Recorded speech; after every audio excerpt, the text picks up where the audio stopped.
오늘 오후 예배 시간을 통해서 하나님의 은혜가 우리 성도님들의 삶 가운데 충만히 임하기를 주님의 이름으로 축복합니다. 오늘 하나님 백성들의 신앙의 본질이라는 제목으로 말씀 전하도록 하겠습니다. 우리는 보통 하나님을 믿고 예수님을 영접한 후에 교회에서 살아가거나 세상에서 살아가는 그런 믿음의 삶을 신앙생활이라고 이렇게 이야기를 합니다. 실제로 우리가 하나님 믿고 예수님 믿으면 믿는 사람, 성도로서 신앙생활을 충실히 해나가게 되는 거죠. 그때부터 신앙생활이다 이렇게 이야기를 합니다. 그런데 우리가 믿음을 가지고 신앙생활을 하면서 오해하는 부분이 있어요. 이게 처음 믿는 사람들 혹은 잘못 전해들은 사람들, 이런 사람들의 오해일 거라고 생각을 하고, 믿음의 연조가 있음에도 불구하고 그런 오해 가운데 살아가는 사람들이 있습니다. 그렇다면 그 오해가 뭘까요? 예수님만 믿으면 다 잘 될 거라는 오해예요. 예수님을 믿으면 부유해질 거고, 예수님을 믿으면 병이 사라질 거고, 예수님을 믿으면 아무 걱정 없이 이 세상에서 형통할 거다라고 하는 오해입니다. 신앙생활을 하면요, 예수님을 믿기 전보다 더 가난해질 수도 있어요. 예수님을 믿기 전보다 더 아파질 수도 있어요. 뭐하러 그러냐? 그것을 통해서 하나님의 뜻이 이루어질 수 있기 때문에 그래요. 아멘. 내가 아픔으로 인해서, 내가 가난해짐으로 인해서, 욕을 보면 명확하게 알 수 있잖아요. 그것을 통해서 하나님을 믿고 예수님을 믿어서 그리스도인 되는 사람들이 생겨난다. 그럴 수도 있는 거죠. 하나님께서는 우리 하나님의 백성들이, 그리스도인들이 아주 안 되길 바라시는 분이 아닙니다. 잘 되길 바라세요. 그런데 중요한 것은 뭐냐면, 이 형통에 대한 어떤 그 생각이 세상의 기준과 하나님을 믿는 그리스도인의 기준이 다르다는 게 문제예요.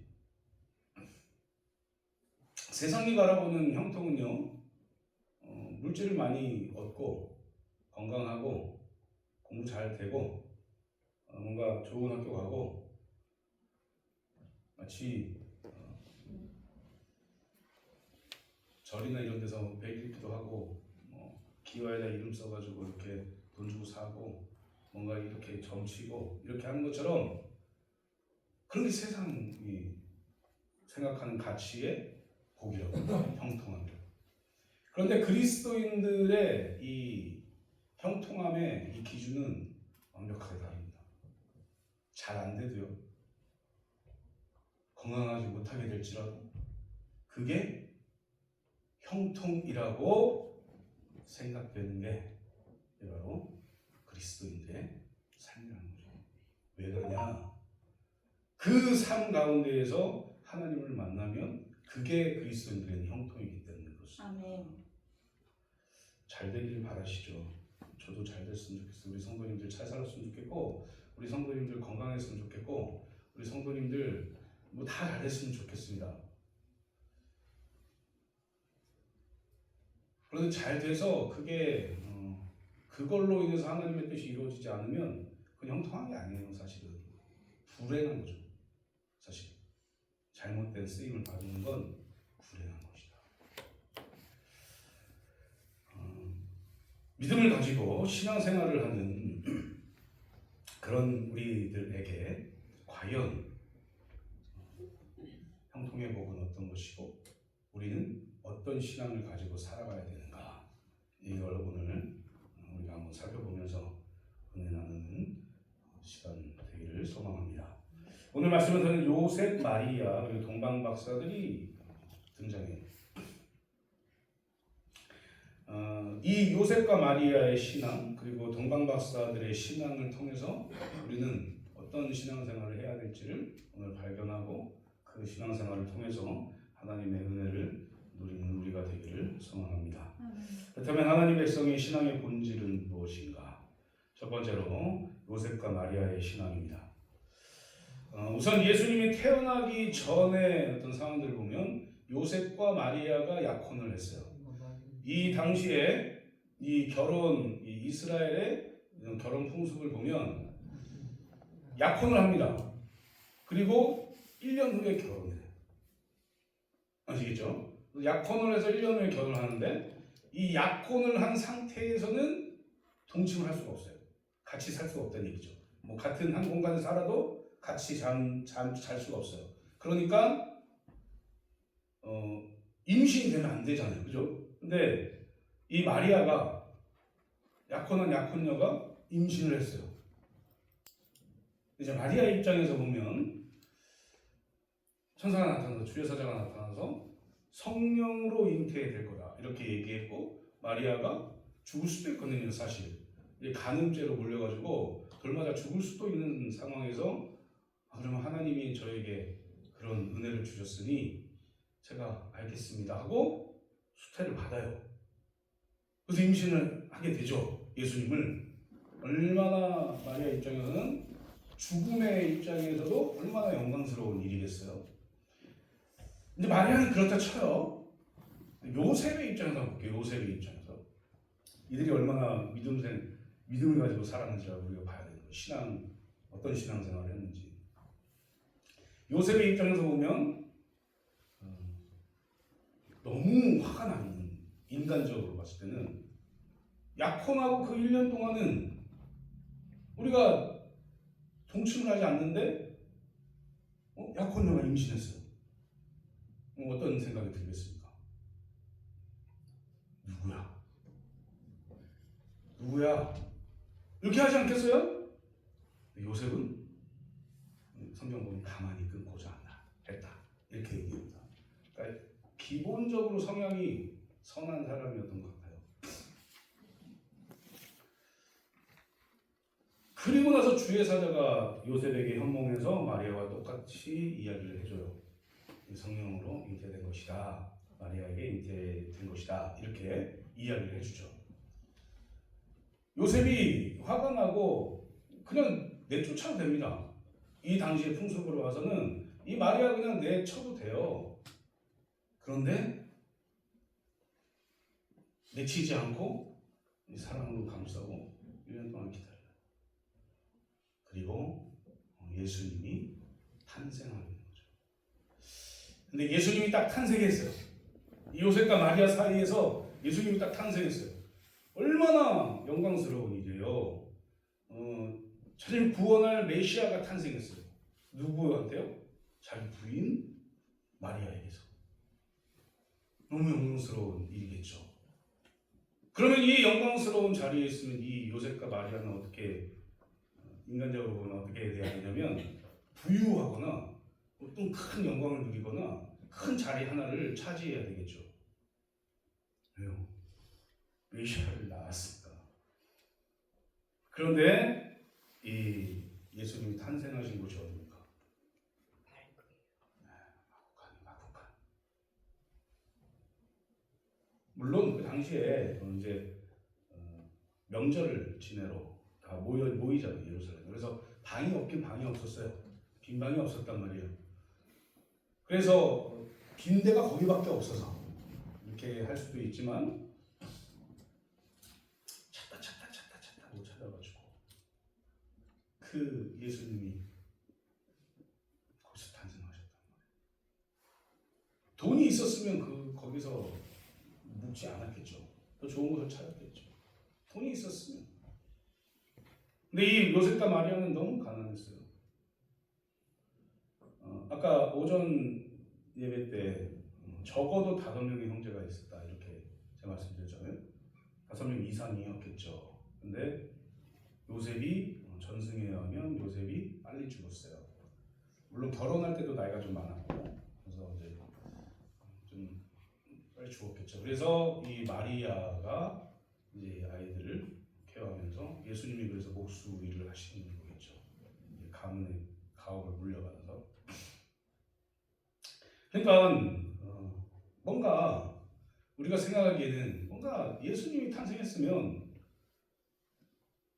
뭔가 내가 하나님의 말씀에 순종하고 신앙생활을 잘 했으면, 그래서 예수님이 탄생했으면 요셉과 마리아가 잘 살아야 되는데, 옛날 말로 찢어지게 가난한 거, 찢어지게. 잘 살아본 적이 없는 거죠.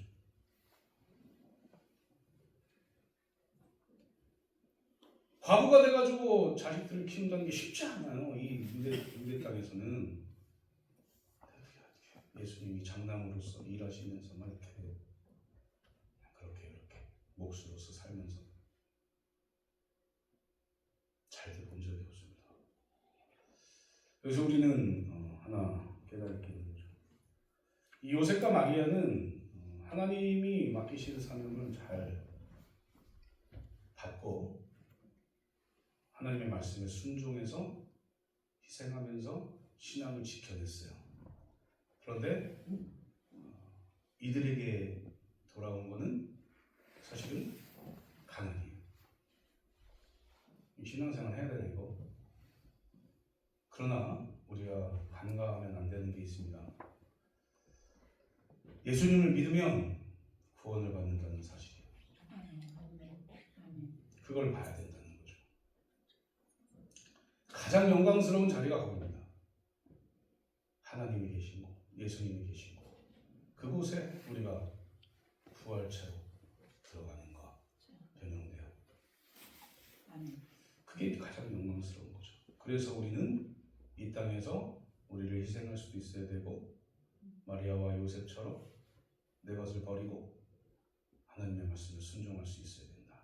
이게 그리스도인들의 신앙의 본질입니다. 사랑하는 성도님들, 내가 신앙생활을 하는데 잘 안 되는 것 같고, 내가 신앙생활을 하는데 나는 잘하는 것 같은데, 하나님의 말씀을 순종하는 것 같은데, 하나님의 말씀을 하면 내가 희생도 하는데 내 실생활은 잘 안 될 때 나를 구원하신 예수님을 생각하십시오. 그리고 그 은혜의 자리에 갈 수 있도록 만들어주신 그 사랑을 다시 한번 마음에 새기고, 지금 당장 내가 힘들더라도 미래에 있을 그 천국을 소망하면서 그런 그리스도인으로 온전히 살아가시기를 주님의 이름으로 축복합니다. 두 번째는 동방박사들의 신앙입니다. 이들은 이방인이죠. 제가 지난 시간에 말씀드린 대로 페르시아 제국의 박사들이죠. 다니엘로부터 성경을 들었을 거라고 예상이 되고, 근데 이 동방박사들이 헤롯 왕이 있는 그 왕궁으로 가잖아요. 처음에 별을 쫓아 갔는데 왕궁으로 가요. 이들이 생각하기에 이제 성경 말씀대로 한 왕이 탄생할 거다 이렇게 얘기를 하니까 왕궁 갔겠죠. 한 왕이 마구간에서 탄생할 거라고 생각조차 안 했을 겁니다. 그거 생각됩니까? 왕이 탄생한다는데 마구간에서 탄생해. 이런 생각을 안 할 거 아니에요. 이 동방박사들이 페르시아에서 높은 관직에 있었던 사람들이죠. 그래서 이 사람들이 온 거예요. 이 길이 며칠 걸리는 길입니다. 며칠 걸리는 길. 아주 오랜 시간을 낙타 타고 와야 되는 길이에요. 근데 우리가 이제 동방박사 세 사람 이렇게 해가지고 뭐 그림 이런 걸 봐도 세 사람 이렇게 해서 오잖아요. 황금 유황 가지고 오잖아요. 근데 역사학자들은 이제 약간 다르게 보는 게 페르시아에서 중요한 간직을 가지고 있는 사람이 그 험한 길을 셋이 올 건가? 셋이 왔을까? 라는 것에 의문을 가지고 이제 좀 연구를 하는 거죠. 여러 사람이 왔을 가능성도 시사를 해요. 여러 사람이 좀 보호하면서 그 먼 길을 같이 왔을 것이다 라고 이야기도 하고 그렇습니다. 이제 세월이 지나면서 옛날에 우리 어렸을 때는 동방박사 세 사람하고 이렇게 한다 이렇게 들었잖아요. 근데 이제 연구를 하고 역사학자들 이제 연구를 하고 이렇게 하다 보니까 또 그랬을까 이런 의문을 가지고 이제 어쨌든 중요한 건 뭐냐면 이들은 이방인임에도 불구하고 하나님의 말씀을 붙들고 별을 따라 아무 목적지도 정확한 목적지도 없는 그곳을 간 거예요. 물론 이들이 인간적인 생각으로 왕이면 왕궁에서 태양 탄생하겠지 하고 가요. 근데 그게 잘못됐다는 걸 별을 보고 다시 압니다. 그래서 요셉과 마리아가 있는 그곳, 예수님이 탄생하신 그곳으로 가는 거죠. 이게 말은 이렇게 쉽게 하잖아요. 그죠? 말 되게 쉽게 하죠. 쉽게 해요. 동방 박사가 거기서 지금 이란 땅, 페르시아 거기서 왔어. 이스라엘까지 별 보고 왔어요. 이렇게 얘기하면 너무 쉽지 않은데 그 당사자들은 사실 그 길이 위험한 길이거든요. 도적대도 많고, 근데 그런 시대였으니까 도적대가 많고 이런데 거기를 이제 온 거죠. 생명을 감수하고 죽음을 감수하고 온 거예요. 이게 그들의 신앙입니다. 희생, 헌신이에요. 이들이 가지고 온 황금과 유황과 모략은 각각 의미가 있지만 중요한 건 이들이 높은 가격을 주고 사서 갖고 온 거예요. 그러니까 헌신한 거죠. 사랑하는 성도님들, 예수 그리스도 믿으면 희생도 해야 되고요, 헌신도 해야 됩니다. 하나님의 일을 함에 있어서 희생과 헌신이 없이는 되지 않아요. 그런데 이 희생과 헌신 뒤에는 구원이라는 큰 은혜가 기다리고 있다는 거죠. 우리가 신앙생활 한다 이건 뭐냐면 신앙인으로서 그리스도인으로서 그리스도처럼 살아간다 이 얘기 아니겠습니까? 예수 그리스도가 살았던 그대로 겸손한 모습으로 살아간다 이런 말 아니겠어요? 예수님이 얼마나 희생을 하셨을까요? 예수님의 희생을 한번 생각해 본 적 있으십니까? 예수님이 우리를 위해 얼마나 희생하셨을까? 이 동방 박사들 요셉과 마리아가 희생한 것보다 더 큰 희생이셨겠죠. 근데 동방 박사는 인간적인 입장에서 그것도 이방인이 한 별을 보고 하나님의 그 말씀 하나 붙들고 왔다고요. 자기들의 돈을 투자하고 자기들의 시간을 투자하고 자기들의 모든 것을 투자해서 왔어요. 누굴 만나려? 메시아 만나러 왔어요. 구약에 예언되어 있는 그 메시아를 만나러 왔어요. 이게 그들의 신앙입니다. 사랑하는 성도님들, 우리도 이런 신앙을 가지고 있어야 돼요. 어떻게 하면 내가 나에게 구원을 주신 그 예수님을 어떻게 하면 내가 발견할 수 있을까? 어떻게 하면 하나님의 뜻을 발견할 수 있을까? 고민해야 되는 거예요.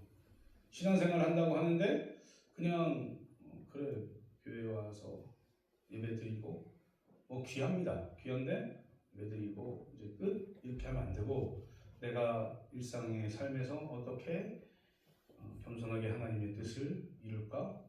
어떻게 하면 내가 그리스도인의 삶을 살 수 있을까? 라고 고민하는 시간들을 하루에 한 번씩 가져야 되는 거죠. 그게 동방 박사들의 신앙이었다. 그래서 그들은 그런 삶을 살았기 때문에 별을 찾아서 올 수 있었고 그런 신앙을 가지고 있었기 때문에 왕궁에 없는 걸 알고 주의 사자가 나타났을 때 거기 갔다가 예수님 만나고 이리로 다시 오지 말고 그냥 고향으로 가라라고 얘기하는 그 얘기도 듣고 그리고 별을 다시 보고 별이 움직이는 데를 쫓아서 예수님을 만나게 된 거죠. 매일 생각하지 않았을까요? 예수님 그 메시아. 사랑하는 성도님들, 희생할 건 희생하고 시간을 드려야 될 건 드리고 혹시 물질을 드려야 될 것도 드리고 그러므로 말미암아서 우리는 구원의 하나님을 주시는 더 풍성한 은혜를 누릴 수 있다라는 믿음 가지고 온전한 신앙생활을 해나가시는 저와 성도님들 되시기를 주님의 이름으로 축복합니다. 이제 말씀 맺도록 하겠습니다. 사랑하는 성도님들, 신앙생활은 우리가 생각하는 것과 좀 다를 수 있어요.